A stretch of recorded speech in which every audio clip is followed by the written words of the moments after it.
pagi hari yang cerah, kami berdua, saya Frater Anggit dan Suster Oktav akan menjawab pertanyaan-pertanyaan dari teman-teman semua. Mungkin Suster Oktav bisa memperkenalkan diri sedikit sebelum kita mulai, karena teman-teman saya belum ada yang tahu nih, Suster nih. Oke, terima kasih Frater Anggit. Nama saya Suster Oktaviani FSGM. Oke, terima kasih banyak Suster atas perkenalannya. Nah, jadi untuk teman-teman nih yang ingin kepo-kepo lagi tentang FSGM bisa hubungi Suster Oktav di mana, Suster? Instagramnya apa? Joelita. Oke, Suster, kita masuk ke pertanyaan. Apa ada tanda khusus yang diterima Suster atau Frater sebelum akhirnya memantapkan diri membiara? Nah, ini saya serahkan dulu untuk Suster deh.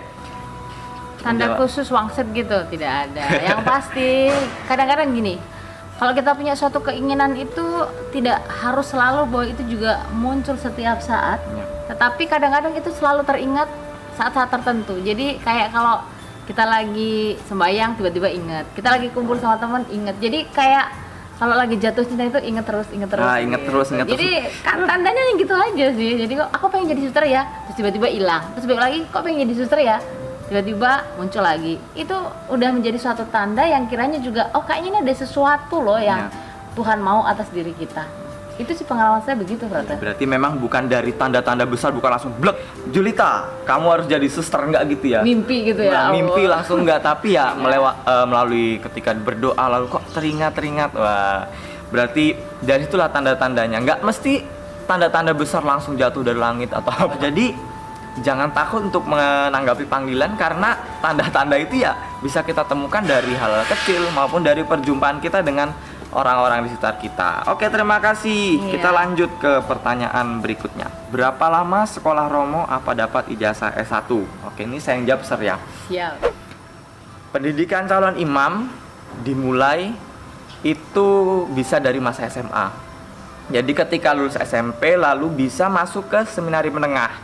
Seminari menengah itu staraf SMA, di mana di sana kita menjalani pendidikan selama 4 tahun. 3 tahun itu untuk SMA reguler dan 1 tahun untuk pendidikan khusus di seminari. Nah, tapi bisa juga dari yang lulusan SMA masuk seminari, nanti tinggal menjalani pendidikan selama 1 tahun.